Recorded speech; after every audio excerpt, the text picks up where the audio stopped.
कुछ रिश्ते बहुत मीठे होते हैं, बस बातें कड़वी होती हैं। बहू कहाँ मर गई? अंदर से आवाज आई। जिंदा हूँ माँ जी। तो फिर मेरी चाय क्यों अभी तक नहीं आई? कब से पूजा करके बैठी हूँ। ला रही हूँ माँ जी। बहू चाय के साथ भजिया भी ले आई। सास ने कहा, तेल को खिलाकर क्या मारेगी? बहू ने कहा, ठीक है माँ जी, ले जाती हूँ। सास ने कहा, रहने दे, अब बना दिया है तो खा लेती हूँ। सास ने भजिया उठाई और कहा, कितनी गंदी भजिया बनाई है तूने। बहू, माँ जी मुझे कपड़े धोने हैं, मैं जाती हूँ। बहू दरवाजे के पास छिपकर खड़ी हो गई। सास भजिया पर टूट पड़ी और पूरी भजिया खत्म कर दी। बहू मुस्कुराई और काम पर लग गई। दोपहर के खाने का वक्त हुआ। सास ने फिर आवाज लगाई, कुछ खाने को मिलेगा? बहू ने आवाज नहीं दी। सास फिर चिल्लाई, भूखे मारोगी क्या? बहू आई, सामने खिचड़ी रख दी। सास गुस्से से, ये क्या है? मुझे इसे नहीं खाना, इसे ले जाओ। बहू ने कहा, आपको डॉक्टर ने दिन में खिचड़ी खाने को कहा है, खाना तो पड़ेगा ही। सास मुंह बनाते हुए, हाँ तू मेरी माँ बन जा।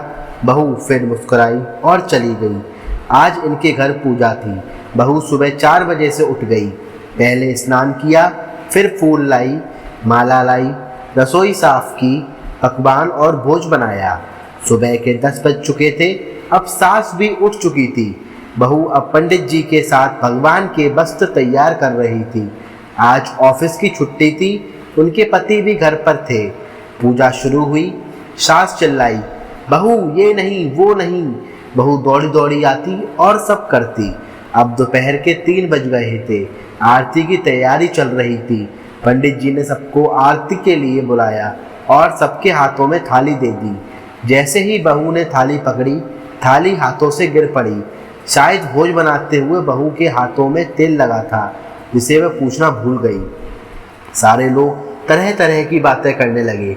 कैसी बहू है, कुछ नहीं आता, एक काम भी ठीक से नहीं कर पाती, न जाने कैसी बहू उठा लाए हैं, एक आरती का थाल भी नहीं संभाल सकी। उसके पति भी गुस्सा हो गए, पर सास चुप रही, कुछ नहीं कहा, बस यही बोल के छोड़ दिया कि सीख रही है, सब सीख जाएगी धीरे धीरे। अब सबको खाना परोसा जाने लगा। बहू दौड़ दौड़ के खाना देती, फिर पानी लाती।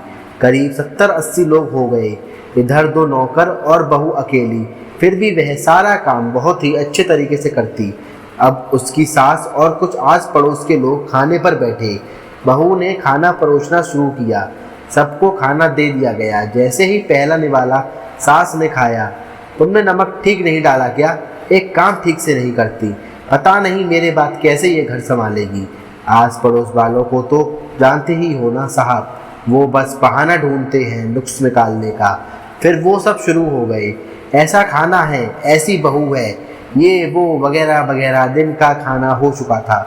अब बहू बर्तन साफ करने नौकरों के साथ लग गई। रात में जगराता का कार्यक्रम रखा गया था। बहू ने भी 1-2 गीत गाने के लिए स्टेज पर चढ़ी। सास जोर से चिल्लाई, मेरी नाक मत कटा देना, गाना नहीं आता तो मत गा, वापस आ जा। बहू मुस्कुराई और गाने लगी। सबने उसके गाने की तारीफ की, पर सास मुंह फुलाते हुए बोली, इससे अच्छा तो मैं गाती थी जवानी में, तुझे तो कुछ भी नहीं आता। वह बहू मुस्कुराई और चली गई। अब रात का खाना खिलाया जा रहा था। उसके पति के ऑफिस के दोस्त साइड में ही ड्रिंक करने लगे।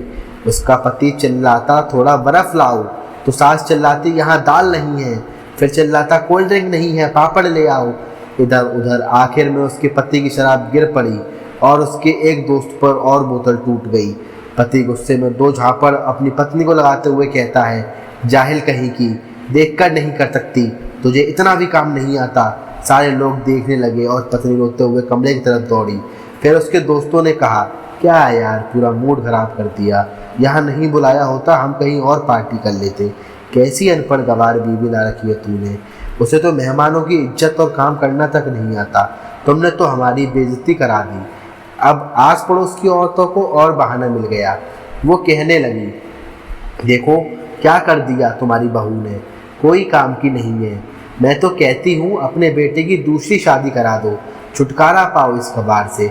सास उठी और उसने अपने बेटे के पास जाकर उसे थप्पड़ मारा और कहा, अरे नालायक, तुमने तो मेरी बहू को मारा, तेरी हिम्मत कैसे हुई, तेरी टांगें तोड़ दूंगी। उसके बेटे के दोस्त कुछ कहने ही वाले थे कि उसकी माँ ने घूरते हुए कहा, चुप, बिल्कुल चुप। यहाँ दारू पीने आए हो जबकि पता है आज पूजा है और तुम्हें पार्टी करनी है। कैसे संस्कार दिए हैं तुम्हारे माता पिता ने। और किसने मेरी बहू को जाहिल बोला? जरा इधर आओ, चप्पल से मारूंगी अगर मेरी बहू को किसी ने शब्द भी कहा तो। अरे पापी, तूने उस लड़की को बस इसलिए मारा कि तेरी शराब टूट गई।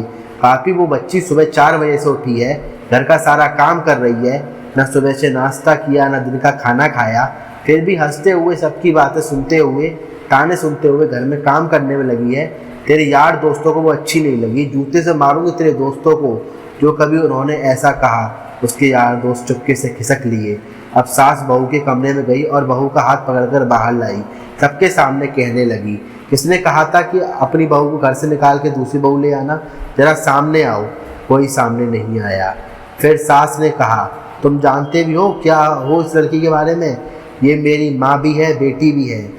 माँ इसलिए मुझे गलत काम करने पर डांटती है और बेटी इसलिए कभी कभी मेरी दिल की भावनाएं समझ जाती है। मेरी दिन रात सेवा करती है, मेरे 1000 ताने सुनती है, पर एक शब्द भी गलत नहीं कहती, ना सामने ना पीठ पीछे। और तुम कहते हो दूसरी बहू ले आऊं? याद है ना छुटकी की दादी, अपनी बहू की करतूत। सास ने गुस्से से पड़ोस की महिला को कहा, अभी पिछले हफ्ते ही तुम्हें मियाँ बीवी भूखे छोड़ने घूमने गए थे। मेरी इसी बहू ने 7 दिनों तक तुम्हारे घर पर खाना पीना, यहाँ तक कि तुम्हारे पैर दबाने जाती थी, और तुम इसे जाहिल बोलती हो। जाहिल तो तुम सब हो जो कोयले और हीरे में फ़र्क नहीं जानते। अगर आइंदा मेरी बहू के बारे में किसी ने एक लफ्ज़ भी बोला तो मुझसे बुरा कोई नहीं होगा, क्योंकि ये मेरी बहू नहीं, मेरी बेटी है। बहू सिजकियाँ लेती हुए फिर कमरे में चली गई। सास ने एक प्लेट उठाई और भोजन परोसा, बहू के कमरे में खुद ले गई। सास को भोजन लाता देखा तो बहू ने कहा, अरे माँ जी, आप क्या कर रही हो, मैं खुद ले लेती। सास ने प्यार से ताना मारते हुए कहा, डर मत, इसमें जहर नहीं है, माँ नहीं डालूंगी तुझे। तुझे नई सास चाहिए होगी, पर मुझे अभी भी तू ही मेरे घर की बहू चाहिए। बहू ने अपनी सास को रोते हुए गले से लगा लिया। सास भी रो दी पहली बार और कहा, चल खाना खा ले।